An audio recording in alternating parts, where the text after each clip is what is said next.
Alright viewers, welcome back to another D-Test World video in the Phantom. Today we are in the backseat learning how to use the radar. So, I'll show you some keybinds to get started because these are quite important. So, first things first, you obviously want the antenna hand control challenge.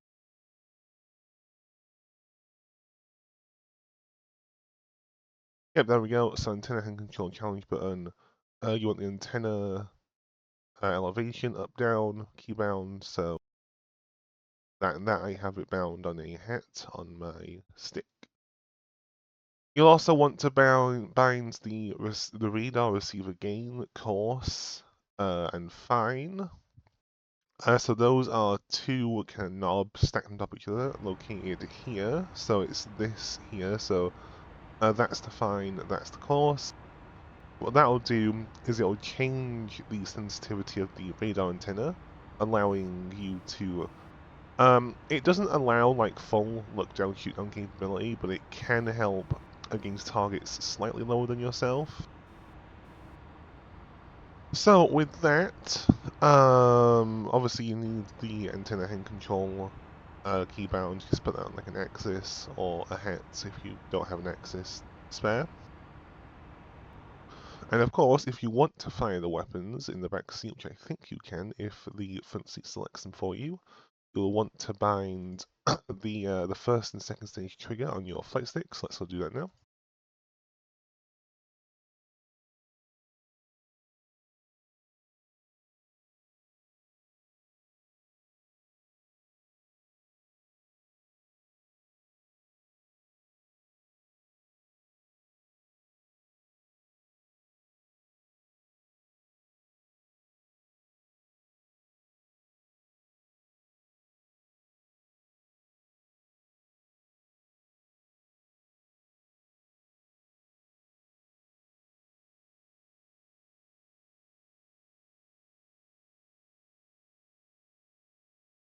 Okay, there we go. I'm gonna go set these sparrows in the front seat actually.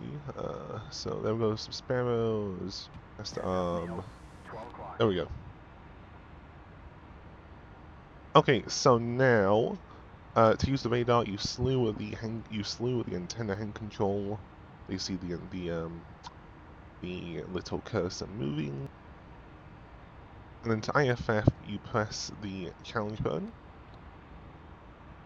So you see there we got two long lines from this contact here. So now I know that contact is the Boeing 747, about 30 miles off our nose. Yep, so that corresponds with the range and distance and the bearing that it should be.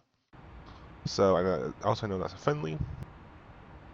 So if I want to lock a bandit or a contact on the radar, I simply hold down the first stage of the trigger.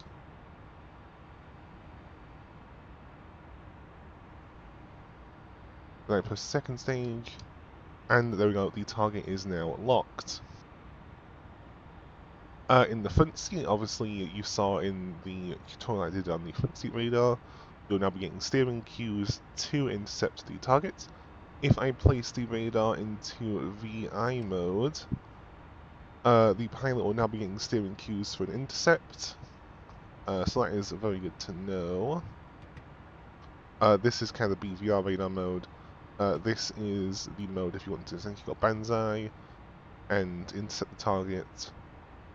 Obviously, this is very good for, say if I'm like at an Alaskan airbase, as a T-95 flying towards the coast, I'm sent to intercept it. I can just place the radar into VI mode after I've got a target, and the pilot can fly the intercept course without having to think. So let's place it out of VI mode and try and find two of the Egyptian Phantoms I placed around. So to unlock, I just press the half action on the trigger, and we're back in search mode. So I know the bandits are about 30 miles off the nose. One of them is about altitude, one of them is a bit further away. So one of them is a bit lower. Let's go and check the F10 map. You see there they are, they're orbiting a point. They are 12 miles away, so to make the radar more readable for that short distance, I will set the radar range to 25 miles. See that reflected on the scope here. And you see we've got two contacts right here that are moving. We'll place the radar into a narrow scan there with that switch to get a quicker update on the contact. And we will adjust the sensitivity with the radar gain control to filter out the ground glare.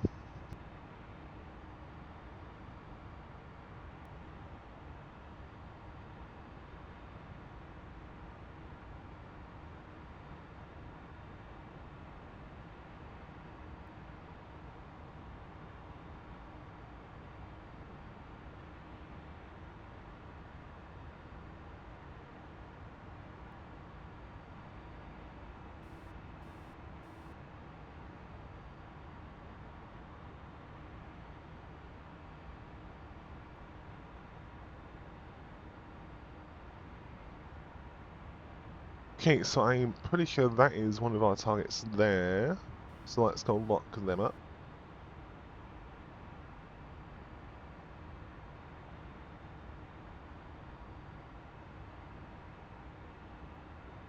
Okay, no, I don't think that was probably gone clear.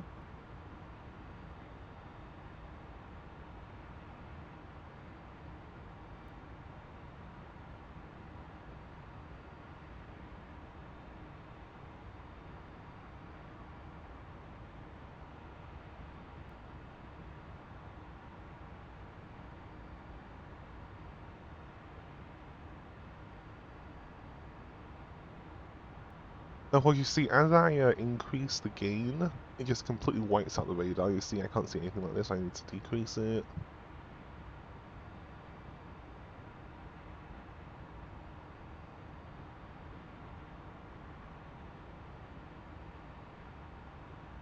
Okay, there, that looks like a target, so you can see it's moving between scans. We're in active path, so we're completely stationary, so that movement is just caused by the contact. So that means that is probably our bandit. And we've got a good radar lock, you see. We can put that into Viz mode once again to get steering to the target.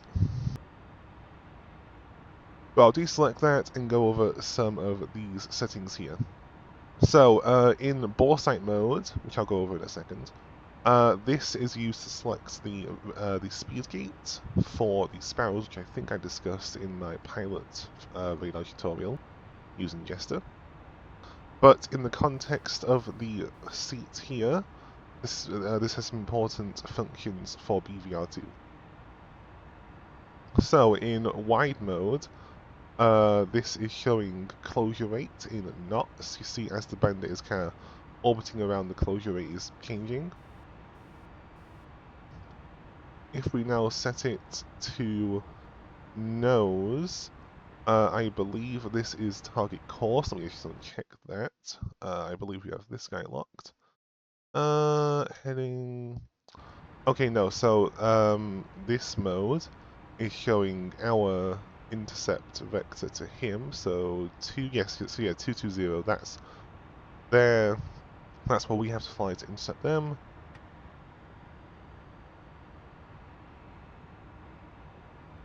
Then we have forward, aft, tail, and yeah, so all of these will just display different settings. So I believe for which one of these shows. Okay, so nose shows altitude. Yeah, okay, so nose is altitude. So you see 22,000. That's 220 on the scale. Then I believe this is closure rate. My mistake. Okay, no. Okay, no, so this is closure rate. Okay, no. There you go, so that's closure rate. Aft is closure rate. Okay, cool.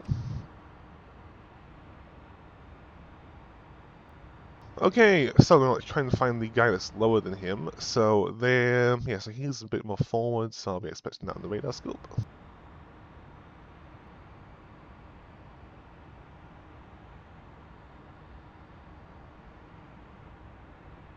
See, now that we're pointing our radar further down, we're getting a lot more ground clutter with our returns.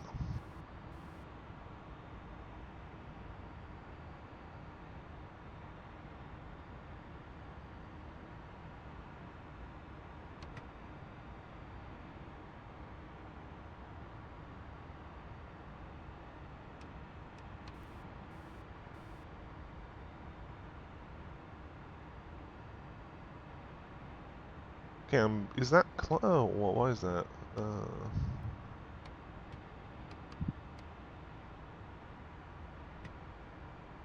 Okay, I'm pretty sure I've just locked the ground. Yeah.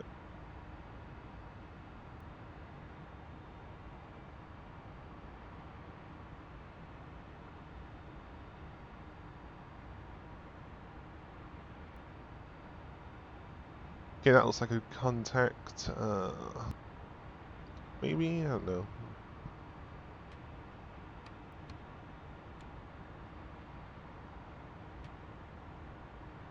I mean, it is like moving and stuff, so.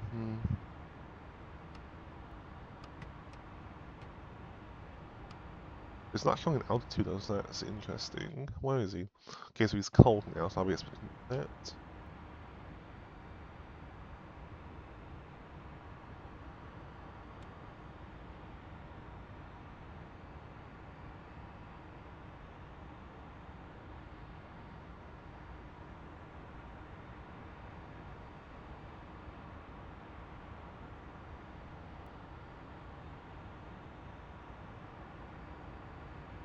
Wait, one other thing I should mention is you can actually select your bars here. This is going to be done in radar mode, which we are in. Okay, no, we're in map mode, so let's go into radar mode. My bad.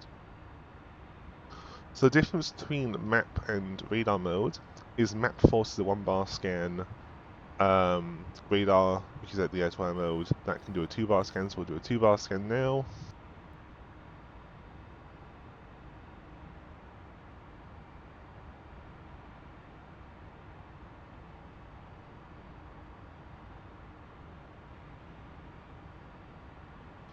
As you see, the radar takes longer to update because it's having to scan more, so I'll go back to a 1-bar scan. Just want to show that. My bad. Okay, so they're both hot. Let's see if I can find them.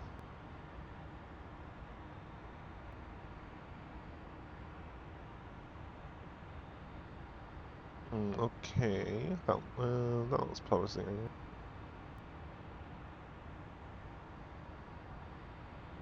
Okay, there he is. What altitude is that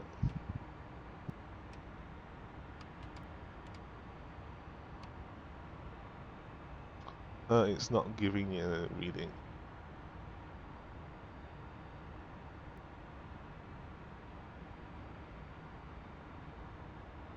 Okay, there. Okay, I finally see. You see 150. That's 15,000 on this scale. You see, we got him there.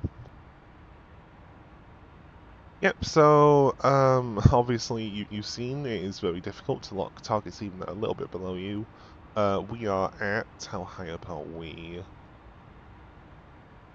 Yeah, okay, so we're at 19,600, so basically 20,000. He's only 5,000 feet below us, and that is still quite hard for this thing to lock.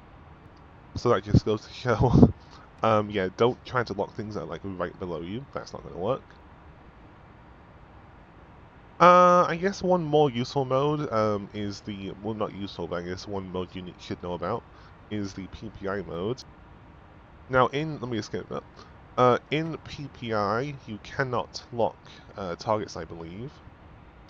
However, it is kind of useful in that it shows this is a real representation of what the radar sees, whereas the B scope here, this is like stretching what it sees onto a map.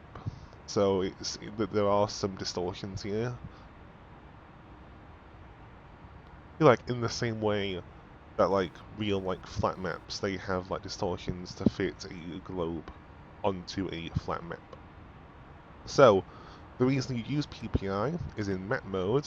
If you want to do some like terrain mapping or whatever, this is probably better for that because it's a real representation of what exactly the radar sees, and it's not in any way distorted by having to change the shape from this kind of cone to a square.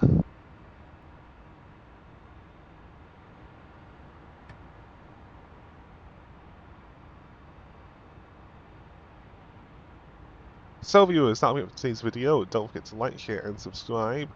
And I'll see you in the next one. Have a wonderful weekend. And, yep, Shark 1 signing off.